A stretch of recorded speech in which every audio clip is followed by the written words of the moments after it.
शांति।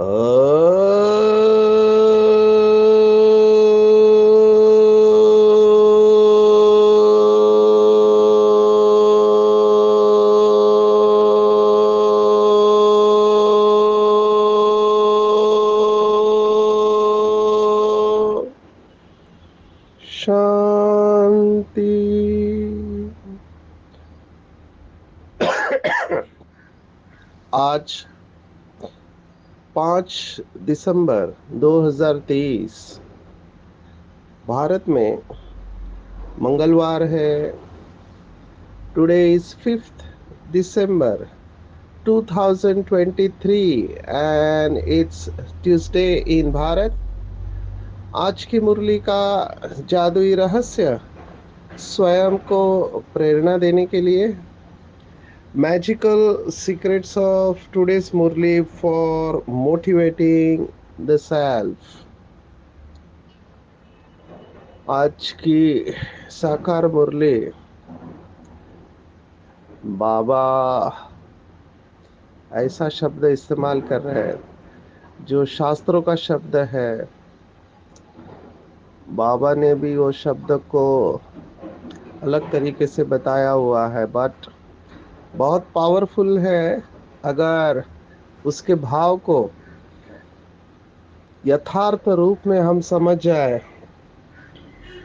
तो बाबा ने गारंटी किया है कि अगर इस बात को हम अच्छी तरह से समझ ले यथार्थ रूप से, तो हमारी एक अवस्था आती है, वो है निश्चिंत अवस्था। यस, निश्चिंत अवस्था, जो कि मनुष्य मुश्किल समझता है। मेरे पास जो ज़्यादातर पेशेंट आते हैं वो एंजाइटी डिप्रेशन के आते हैं, चिंता की बीमारियां। मेडिकल साइंस में न्यूरोटिक इलनेस या चिंता की अलग अलग प्रकार की बीमारियां बताई है। उसमें एक है तो हमेशा डर लगा रहना, या कुछ लोगों को हमेशा लगता है कुछ तो बुरा होने वाला है।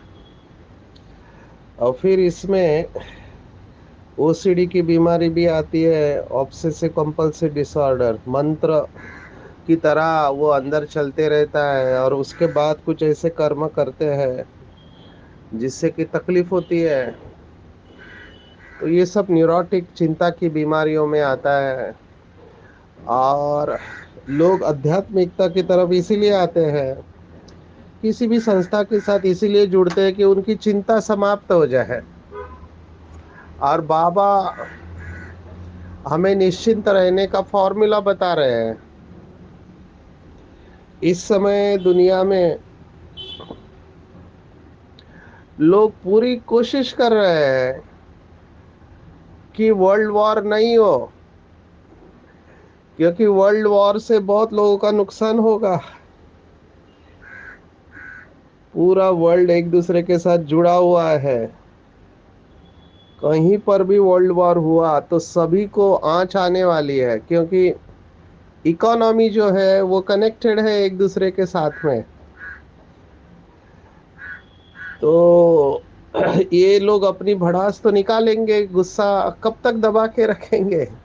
एक दिन तो ये गुस्सा फटने वाला है। तो शुरुआत में तो ये युद्ध करने देते हैं और फिर देखते हैं कि पूरा विश्व इसे अफेक्ट हो रहा है, तो सभी दोष कहते हैं कि अभी बंद करो बंद करो, आपका गुस्सा शांत हो गया, अभी बंद करो। फिर बीच का रास्ता निकालते हैं। बहुत वंडरफुल है। झगड़ा भी लगाते हैं और फिर बंद भी करवाते हैं। बहुत कम लोगों को पता है कि कुछ लोग इस पूरी दुनिया को कंट्रोल कर रहे हैं। यस, इसके ऊपर भी लोगों ने चिंतन किया है कि कुछ जो बिलियनर्स है ये पूरी दुनिया को कंट्रोल कर रहे हैं अलग अलग तरीके से। उनको पता है ये दुनिया कैसी चलती है, लोगों की ज़रूरतें क्या है। तो वो अपनी बुद्धि का इस्तेमाल करके पूरी दुनिया को कंट्रोल करने की कोशिश कर रहे हैं, लेकिन उनको पता नहीं कि भविष्य में क्या है। और ये शब्द भक्ति मार्ग का है जो बाबा ने भी आज इस्तेमाल किया है, वो शब्द है भावी। तो भावी के ऊपर भारत में बहुत कुछ सुनाया जाता है। शास्त्रों का शब्द भावी है और बाबा का शब्द है ड्रामा। पहले मैं शास्त्रों का श्लोक आपको सुनाऊंगा। ये रामचरितमानस जो गोस्वामी तुलसीदास ने लिखी, ये दोहा बहुत प्रचलित है नॉर्थ इंडिया में। वो इस तरह से है, सुनहु भरत भावी प्रबल बिलखे कहे हु मुनिनाथ। क्योंकि ये जब राजा भरत अपने वशिष्ठ गुरु के पास जाते हैं, तब गुरु उनको ये बात कहते हैं कि भावी प्रबल है बिलखी कहु मुनिनाथ, हानि लाभु जीवनु मरनो जसु अपजसु बीती हाथ। माना वशिष्ठ भरत को कहते हैं, राजा भरत दुखी होकर कहते हैं कि हे भरत सुनो, भावी बड़ी बलवान है, हानि लाभ जीवन मरण यश अपयश ये सब विधाता के हाथ है। तो उन्होंने पावर्स भगवान को दी हुई है, ये विधाता ने लिखा हुआ है ड्रामा। ऐसे भक्ति मार्ग में कहते हैं, और इसी बिलीफ को पकड़ के सब लोग जी रहे हैं। और इसके साथ फिर बहुत सारी मान्यताएं भी जुड़ी हुई है कि पत्ता पत्ता उसके मर्जी के बगैर नहीं हिल सकता। अब ये पत्ते पत्ते की बात कहाँ से आई कि भगवान ही सब कुछ करता है, सुख भी वही देता है तो दुख भी वही देता है। इसको अगर गहराई से हम बाबा के बच्चे चिंतन करेंगे तो हमको पता चलेगा हम ही निमित्त है। कैसे? तो संगम युग पर ज्ञान के सागर पतित पावन निराकार शिव बाबा ने हमको जो श्रेष्ठ ज्ञान ब्रह्मा के तन द्वारा दिया, वो ज्ञान देने वाला तो शिव बाबा है। और शिव बाबा ने क्या कहा कि ड्रामा शक्तिशाली है और ड्रामा एक्यूरेट है, और सबसे बड़ी बात ड्रामा हूबहू रिपीट होता है। अभी ये ज्ञान किसने दिया?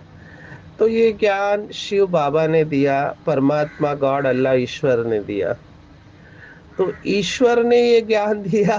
पहले तो हमारे पास ये ज्ञान यथार्थ रूप में नहीं था, तो हमने समझ लिया कि बाबा ने ज्ञान दिया ड्रामा का, इसका मतलब बाबा ही रचयिता है। अभी देखो कहाँ का अर्थ कैसे लेके जाते हैं कि बाबा ने ज्ञान दिया मतलब बाबा ने ही ये ज्ञान के द्वारा सुख भी दिया, और ये ज्ञान के द्वारा दुख भी बाबा ने ही दिया। अभी देखो कैसे लोगों की बुद्धि चलती है।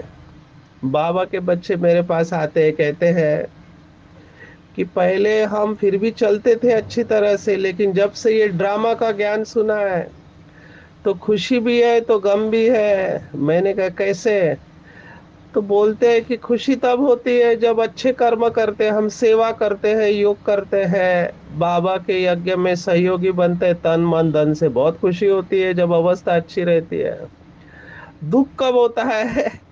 दुख तब होता है कि पता है ये बात गलत है, नहीं करना चाहिए, फिर भी परसेंटेज में अवस्था के अनुसार मन वचन कर्म से ऐसे कर्म हो जाते हैं। अभी जैसे ही वो पाप कर्म हुआ तो फिर दिल खाता है, और अगर ज्ञान की गहराई में गए तो फिर वो बात याद आती है कि हर कल्प में ये रिपीट होगा। तो ये ड्रामा की नॉलेज से फिर दुख होने लगता है। आप सोचो अभी क्या कर सकते हैं, इस पॉइंट से कैसे अपने आप को बचाए। मेरे पास ये प्रश्न लेके आते हैं कि इससे कैसे निकले। तो कुछ लोगों ने इसका रास्ता ये निकाला, जैसे मैंने ये सुना क्लास में, हमारे आदरणीय वरिष्ठ भ्राता ब्रिजमोहन भाई ने ये जवाब दिया। कई लोगों को लगता है ये मेरा जवाब है, नहीं, ये आदरणीय ब्रिजमोहन भाई ने भट्टियों में जवाब दिया है। जब बहनों ने ये सवाल पूछा कि क्या ड्रामा फिक्स है, तब हमारे वरिष्ठ भ्राता जी ने कहा कि अभी तक जो हुआ वो फिक्स है, इसके बाद वाला फिक्स नहीं है। अभी ये बहुत ऑप्टिमिस्टिक और बहुत इंटेलिजेंट आंसर है। क्यों इंटेलिजेंट है? इसमें होप है, हमारे लिए आशा है कि भले अभी तक मेरे से जो भी गलतियां हुई है, अच्छा हुआ है, वो हो गया, लेकिन अभी मेरे पास चॉइस है, और वो चॉइस को मैं एक्सरसाइज करूं तो मैं अपने भाग्य को श्रेष्ठ बना सकता हूं। अगर आपको याद हो, कुछ दिन पहले बाबा ने मुरली में कहा था कि अगर कोई भूल हो जाती है तो यज्ञ की खूब सेवा करो। ये बाबा ने क्यों कहा यज्ञ की सेवा करो? ये बहुत इंपॉर्टेंट है। नहीं तो क्या होगा, अगर हमने यज्ञ की बहुत सेवा नहीं किया तो ये बातें हमारे मन में बार बार आएगी। मुझे ये बात बहुत इंपॉर्टेंट लगती है, क्योंकि मेरे पास गिल्ट फीलिंग वाले भाई बहने आते हैं, खास करके डिप्रेशन वाले, ये गिल्ट में रहते हैं। माना इनका मन इनको खाता रहता है कि ऐसा हुआ, मुझे गुस्सा नहीं करना चाहिए था, मुझे अपशब्द नहीं बोलने चाहिए थे, या जो भी है विकार में नहीं जाना चाहिए था। ये सब आता है मन में। तो यहाँ पर मैं भगवत गीता के 2 श्लोक सुनाता हूँ, चौथे अध्याय का 36वां श्लोक और 9वें अध्याय का 30वां श्लोक। 36 verse of 4th chapter and 30th verse of 9th chapter. अपि चेत सु दुराचारो भजते माम अनन्य भाग साधुरेव स मंतव्यः सम्यक व्यवसितो ही स। माना अतिशय दुराचारी, पापियों में से भी पापी, माम अनन्य भाग, अनन्य भाव से मेरे अगर शरण में आए तो वो भी पापों से मुक्त हो जाता है। ये 9वें अध्याय का 30वां श्लोक है। और चौथे अध्याय का 36वां श्लोक है, 4th चैप्टर 36 वर्स। अपि चेदसि पापेभ्यः सर्वेभ्यः पापकृतमः सर्व ज्ञान प्लवेनेव वृजिनम संतरिष्यसि।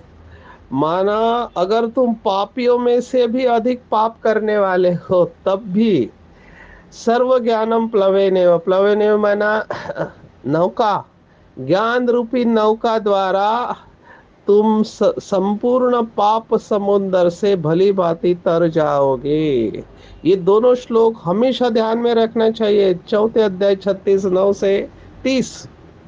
क्योंकि जब भी हमारी अवस्था डाउन होती है, किसी भी कारणवश हम संस्कारों के वश होते हैं, आप जो भी कहो, भावी संस्कार, उस समय दिल खाएगा जरूर कि मेरे से गलती हो गई। तो उसमें से निकलने के लिए अपने आप को अच्छे कर्मों में बिजी करो। और ये श्लोक को, अगर आपको संस्कृत आता है, इसको रट लो अच्छी तरह से, ताकि आप ये श्लोक दोहराते जाएंगे तो आपके अंदर एक भाव प्रबल हो जाएगा कि भले ये है, हुआ है, लेकिन मैं अगर अनन्य भाव से, सच्ची दिल से, बाबा जिसको कहता है, सच्ची दिल से अगर मैं बाबा को सब कुछ बता दूं तो बाबा ने जैसे कहा 50% माफ हो जाता है, बाकी आपको पुरुषार्थ करना है। तो ये भावी को अच्छी तरह समझना है। भावी को कोई टाल नहीं सकता है।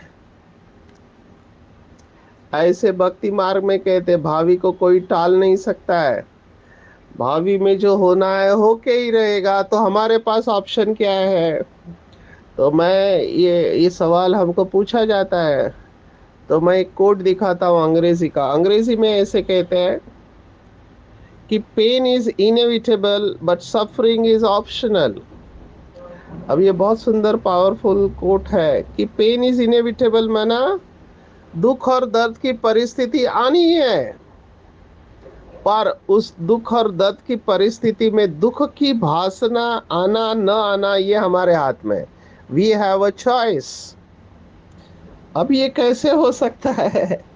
ये हो सकता है, ये संभव है, पॉसिबल है।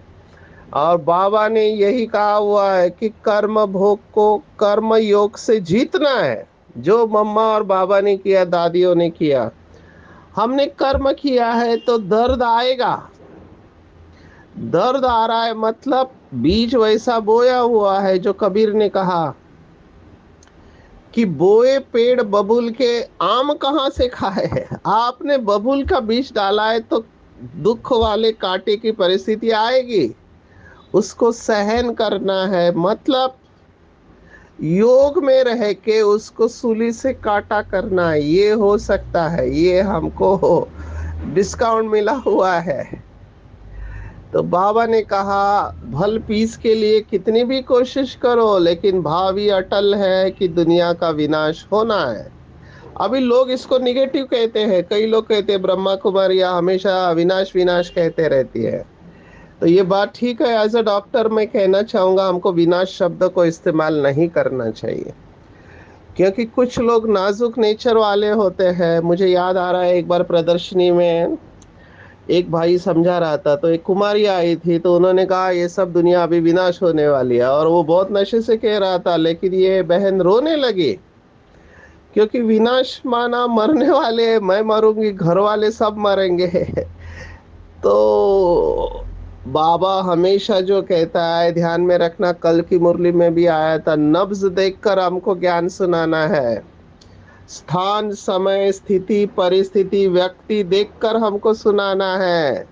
नाजुक नेचर वालों को ऐसी बातें नहीं सुनानी है जो वो सहन नहीं कर सके, भले इनएविटेबल है। डॉक्टर्स को भी ये ट्रेनिंग मिलती है, अभी डॉक्टर्स को ये ट्रेनिंग अच्छी तरह से दी नहीं जाती है, क्योंकि हम ये सेशन लेते हैं कि सॉफ्ट स्किल्स, डॉक्टर को इसकी ट्रेनिंग नहीं देते, वो अपने सीनियर्स को देख के कॉपी करते हैं। किसी का डेथ हो जाए तो उस न्यूज़ को कैसे डिस्क्लोज करना, ये कला है। मृत्यु के बाद अच्छे अच्छे लोगों को ये आता नहीं है, तो डायरेक्ट आपको नहीं कहना चाहिए, आपको युक्ति से पहले डाइल्यूट करना चाहिए, उसको मन की तैयारी करनी चाहिए। तो डॉक्टर पहले डिस्क्लोज करते कि अभी सीरियस है, हम कोशिश कर रहे हैं, जबकि हमको पता है कि उसके बचने के चांसेस नहीं है। तो हम कहते हैं कि आपको जिसको बुलाना है बुला लो, तो वो समझ जाते हैं। फिर भी कहीं ना कहीं आश रहती है कि ये ठीक हो जाएंगे, ठीक हो जाएंगे, ठीक हो जाएंगे, लेकिन हमको इनएविटेबल पता होता है कि आगे क्या होने वाला है। तो हम हिम्मत रखने को बोलते हैं कि हम कोशिश करेंगे। वेंटिलेटर पर रखते हैं कई लोगों को कई दिन तक, अभी केवल मशीन के सहारे वो चल रही आत्मा, ब्रेंडेड है। तो फिर वो डिसीजन लेते हैं कि ऐसे भी इनका शरीर छूटने वाला है, तो जाने से पहले क्यों ना हम किसी का कल्याण करें। तो वो ऑर्गन डोनेट करते हैं, फिर लीवर किडनी या हार्ट, तो उसके द्वारा किसी और का जीवन बच जाता है। ऐसे बहुत केसेस है। तो कहने का भाव है कि कोई भी ऐसी बात समझो, किसी को बड़ी बीमारी हो गई तो सीधा नहीं बताना चाहिए, धीरे धीरे सामने वाले की शक्ति देखकर उस अनुसार सुनाना चाहिए। तो मैं ये विनाश शब्द को इस्तेमाल नहीं करता हूँ, मुझे परिवर्तन शब्द अच्छा लगता है। विनाश तो होते ही रहता है समय समय पर। तो बाबा ने कहा ये नेचुरल कैलामिटीज आदि भी होनी है, कोई कितना भी कोशिश करे ये भावी टल नहीं सकती है। लेकिन बाबा ने क्या कहा, जिन बच्चों ने ईश्वरीय गोद ली है वो सदा निश्चिंत रहते हैं। जो बाबा कहावत सुनाता है, मिरुआ मौत मल्लू का शिकार, माना हाहाकार और जय जयकार हो गई। इसमें डरना बिल्कुल नहीं है, जिनको भी मौत का डर रहता है वो आत्मा का अभ्यास पक्का करे। कई लोगों में अटैचमेंट होती है अपने माँ के प्रति, पिताजी के प्रति, भाई बहनों के प्रति, पति पत्नी बच्चों के प्रति, तो वो हमेशा ध्यान में रखे कि आत्मा कभी भी मरती नहीं। और अगर आप अच्छे योगी हैं तो पहले से ही देखे कि ये सब मरे पड़े हैं, जो भगवत गीता का श्लोक है। परमात्मा अर्जुन को कहता है तुम कौन होते मारने वाले, ये पहले से ही मरे पड़े हैं, और सबका मृत्यु दिखा देता है। जो विराट रूप में दर्शन है वो सब दिखाते हैं कि सभी काल के मुंह में जा रहे हैं, क्योंकि परमात्मा का एक नाम है महाकालेश्वर। तो उसके मुंह में सभी जा रहे हैं, मतलब ये सब मरने वाले हैं, तो तुम कौन होते हो इन्हें मारने वाले। अभी इसको पॉजिटिवली कैसे लेना है, कि जो भी हमारे साथ में है देहधारी, लौकिक अलौकिक, ये सबका शरीर छूटना है। इवन बाबा ने दादियों को इशारे में बता दिया था कि ये ब्रह्मा भी नहीं रहेगा, लेकिन दादियों ने सोचा नहीं, ब्रह्मा तो लास्ट में रहेंगे। आप देखो, बाबा ने युक्ति युक्ति से तैयार किया था, क्योंकि बाबा का स्लोगन था साथ रहेंगे साथ चलेंगे, तो इनको लगा लास्ट तक रहेंगे। तो जब बाबा का शरीर छूटा तो बहुत लोगों को झटका लगा, शॉक लगा। अभी आप हिस्ट्री सुनते हैं तो दादी ने कैसे न्यूज़ डिस्क्लोज किया, देखो ब्रह्मा बाबा का शरीर छूटा तो दादी ने फोन पे भारत की सभी बड़ी बहनों को, निमित्त बहनों को फोन किया, और फिर पहले पूछा कैसे है, ठीक है। और फिर दादी का प्रश्न था ड्रामा का पार्ट पक्का है क्या। बार बार कहते हाँ ड्रामा पक्का है, कल्याणकारी है। और फिर वो कहने के बाद दादी कहती थी कि बाबा ने संपूर्ण अवस्था को प्राप्त कर लिया, आप मधुबन आ जाओ। तो दादी ने पहले ड्रामा को पक्का करवाया, क्योंकि जो नाजुक नेचर वाले हैं, जिनका मोह है मम्मा बाबा में, वो हलचल में आने वाले हैं। हमको ये ध्यान में रखना है। फिर बाबा ने भी मैसेज दिया कि बाबा कहीं गया नहीं है, बच्चों के साथ में ही है। सिर्फ बाबा का क्या बदला है, स्थान और रूप बदला है। पहले साकार में थे, अभी अव्यक्त वतन में गए। रूप क्या बन गया, साकार देहधारी था, अभी फरिश्ता बन गया, लेकिन है बच्चों के साथ में ही। ये बहुत हिम्मत देने वाली बात है। तो हमको हमेशा ध्यान में रखना चाहिए। ये खास उनके लिए जो बहुत रोते हैं क्योंकि आज बाबा ने रोने की बात भी कही है। बाबा ने स्पष्ट कहा रोना अकल्याण व देह अभिमान की निशानी है। मुझे एक माता मिली पुणे में, अभी उसका पति का शरीर छूट गया, 2 साल हो गए, अभी भी रो रही है। तो ये क्या है, ये अटैचमेंट है। जबकि आपको फील करना चाहिए कि वो आत्मा है। ये हमको हमेशा ध्यान में रखना है, जिसका शरीर है वो छूटने वाला है। आप कुछ भी करो, कुछ लोग जल्दी जाएंगे, कुछ लोग देर से जाएंगे, ये भी फिक्स है। भारत में बहुत सारी कहावतें हैं, उसमें ये कहावत है भारत में कि हर एक आत्मा का आने का और जाने का टाइम फिक्स है। ये मानते हैं, बहुत स्ट्रांग बिलीफ है। तो फिर क्या रह जाता है, हमारे हाथ में यात्रा रह जाती है। हर एक का स्टेशन चढ़ने का और उतरने का फिक्स है। ये यात्रा है, हमको ध्यान में रखना है। तो रोना कभी होगा नहीं। हम ये देखें कि हमारी यात्रा अच्छी हो और हमारे साथ वालों की यात्रा भी अच्छी हो। मैं हमेशा मेरे सेशन में ये उदाहरण देता हूँ कि बस से चल रहे हैं, आपके बाजू में बैठे हुए व्यक्ति आपको बहुत दबा रहा है, मनाओ उसको, जगह कम पड़ रही है। तो सब लोग देख रहे हैं, उसका सामान भी है, आपको तकलीफ हो रही है, लेकिन आप बिल्कुल चुप है। तो आजू बाजू वाले कहते हैं कि आप बोलते क्यों नहीं, वो इतना ये कर रहा है। तो कहता है, एक ही जवाब देता है जो मुझे बहुत अच्छा लगा। उसका जवाब था यात्रा छोटी है, बस खत्म। ये छोटी सी यात्रा है, मैं थोड़ी देर में उतर जाऊंगा। उसको उल्टा सुल्टा बोल के मैं अपनी अवस्था क्यों खराब करूं। तो प्लीज अंडरस्टैंड भाई और बहनों, मैं ये ध्यान में रखता हूँ, यात्रा हम सबकी छोटी है। इस छोटी सी यात्रा में ऐसे क्षणों को क्यों जन्म दे जो हमको दुख की मेमोरीज देने वाले हैं। छोटी सी यात्राएं सहन करके शुभ भावना रख के साइड से निकल जाना चाहिए। भावी प्रबल है। मुझे ये बात बहुत अच्छी लगी, आज बाबा ने पॉजिटिव थिंकिंग के ऊपर सुनाया है। आप अपनी व्यर्थ भावनाओं को परिवर्तन कर सकते हैं। कई लोगों में हिम्मत नहीं होता है, मैं देखता हूँ, इम्पेशेंट हो जाते हैं, धैर्य खो देते हैं। सबसे पहला जो चला जाता है विपरीत परिस्थिति, वो धैर्य चला जाता है, और जो धैर्य रखता है वो विजयी बन जाता है। हिम्मत और धैर्यता रखना है, कितनी भी कठिन परिस्थिति हो। बाबा जब कह रहा है मुरली में कि बच्चे, अम्मा मरे तो हलवा खाओ, बीबी मरे तो हलवा खाओ, माना कोई भी मरे तो हलवा खाओ, क्यों? क्योंकि उस आत्मा का पार्ट खत्म हो गया इस शरीर में। अभी भी देखो, जो पुराने कबीले वाले लोग हैं या आदिवासी है, उन लोगों में अभी भी ये प्रथा है कि कोई मरता है तो वो रोते नहीं है, वो जश्न मनाते हैं और उनको कहते हैं ट्रैवल वेल बॉन वॉयज, आपकी यात्रा सुखमय हो। उनको पता है ये अगली यात्रा पर चला गया है। तो हम इतना रोते पीटते क्यों है? तो हमको रोना नहीं चाहिए, बाबा को अच्छा नहीं लगता है। आज बाबा ने देखो कितना अच्छा बताया, मुझे लगा मेरे ही दिल की बात बाबा ने आज मुरली में कही, क्योंकि मेरे पास आते हैं और भाई बहन यही बात कहते हैं जो आज बाबा ने कहा। क्या सोचते हैं कई बाबा के बच्चे? सोचते हैं मेरा तो ड्रामा में पार्ट इतना दिखाई नहीं देता, योग तो लगता नहीं है, अशरीरी तो होते नहीं है, संस्कार तो बदलते नहीं है, बंधन तो कट नहीं रहा है। बाबा ने इसको कहा ये सब है व्यर्थ संकल्प। बाबा ने कहा इसको परिवर्तन करो, समर्थ संकल्प करो। कौन से संकल्प करो? तो ये लिख के लेना चाहिए, बार बार इसको याद करना है, रटना है। क्या करना है?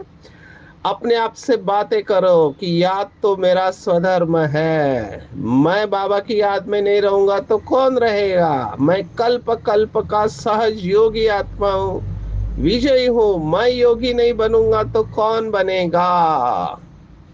ये नशे की बातें लेके आओ। बूढ़े लोग होते हैं या बीमार होते हैं ना, बहुत परेशान हो जाते हैं। कमर दर्द कर रहा है, घुटना दर्द कर रहा है, सिर दर्द कर रहा है, हर एक चीज दर्द कर रही है। कई लोगों का इमोशनल पेन बॉडी होता है, खास करके माताओं का होता है, क्योंकि बहुत सारे इमोशनल टर्मोइल बोलते हैं हम, भावनाओं का सैलाब चल रहा है, ऊपर नीचे हो रहा है, बहुत कुछ हो रहा है। तो फिर शरीर में दर्द होता है, सिर में दर्द होता है, कमर में दर्द होता है। तो सोचते हैं क्या ये शरीर मिला है, पुराना शरीर, बेकार शरीर है। बाबा ने कहा नहीं, ये भी निगेटिव थॉट है। क्या थॉट क्रिएट करना चाहिए? वाह बाबा वाह, कमाल है इस अंतिम शरीर की, बलिहारी इस अंतिम शरीर की कि इस शरीर के द्वारा भगवान मिला। वाह वाह शरीर बोलो, अपने शरीर की थपथपाओ। हमारे भाई बहन एक एक्सरसाइज कराते हैं, हाथ को सीधा लेके ऊपर लेके फिर पीठ के ऊपर खुद ही थपथपाओ और शरीर को वाह वाह बोलो। आपके राइट साइड में लीवर है तो लीवर के ऊपर हाथ रख के कहो वाह लीवर वाह, तुम बहुत अच्छे। हार्ट के ऊपर हाथ रख के कहो वाह हार्ट वाह, तुमने मुझे बहुत सुख दिया है, मेरे लिए तुम 24 घंटा काम करते हो। धन्यवाद दो अपने हार्ट को जो 24 घंटा नॉन स्टॉप काम कर रहा है।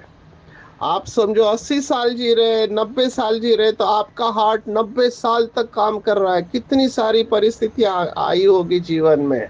धन्यवाद दो, हर एक ऑर्गन के साथ बात करो। फेफड़ों को बोलो वाह फेफड़ो वाह, आप मुझे रोज हर क्षण ऑक्सीजन दे रहे हैं, आपके वजह से मैं अपना काम कर पा रहा हूँ। हर एक अंग को धन्यवाद दो, तो वो आपको सहयोगी बनेंगे। ये आज की साइकोलॉजी कहते हैं, आज के साइकोलॉजिस्ट ये बात कहते हैं कि ग्रेटफुल रहो अपने शरीर के प्रति। दांत को बोलो कि दांतों बहुत बहुत शुक्रिया, जिनके दांत है ऑफकोर्स वो कहे कि क्योंकि जब दांत दर्द करता है तब पता चलता है कितना इम्पोर्टेंट है। तो शुभ भावना केवल दूसरों के लिए नहीं, अपने लिए भी रखनी चाहिए। अपने लिए शुभ भावना रखो तो व्यर्थ भावनाओं को परिवर्तित कर सकते। मुझे ये बात बहुत अच्छी लगी, बाबा ने आज दिल की बात कही। तो सभी भाई बहने जिनके व्यर्थ संकल्प चलते, मेरा तो ड्रामा में पार्टी नहीं है, मेरा तो बंधन कटता ही नहीं, बिल्कुल नहीं सोचना है। मैं कल्प कल्प का विजयी रतन हूँ, याद करना मेरा स्वधर्म है। मैं योगी तो आत्मा हूँ, बाबा हमेशा मेरे साथ है। एक ही बात करो, बाबा मेरे साथ है, डरने की क्या बात है, मेरा कल्याण हो नहीं सकता। महाराष्ट्र में भी संतों ने कहा है कि मनी मानवा व्यर्थ चिंता वहाते, अकस्मात होणार होऊन जाते, मरे एक त्याचा दुजा शोक वाहे, अकस्मात तो ही पुढे जाता है। माना मानव के मन में चिंता बहते रहते हैं नदी की तरह, और छोटी छोटी बात में चिंता करते, मरते हैं तो चिंता करते, पर वो भूल जाते कि तुम भी तो मर रहे हो, तुम भी वहां पे जाने वाले हो। तो ये बात अपने बुद्धि को कन्विंस करनी है कि मुझे देही अभिमानी रहना है, किसी भी परिस्थिति में रोना नहीं है, अपना और दूसरों का कल्याण करना है। तो आज के पूरे दिन भर में अगर आप मुझे टेक होम कहो तो मैं कहूँगा निश्चिंत रहना है। निश्चिंत कैसे रहेंगे?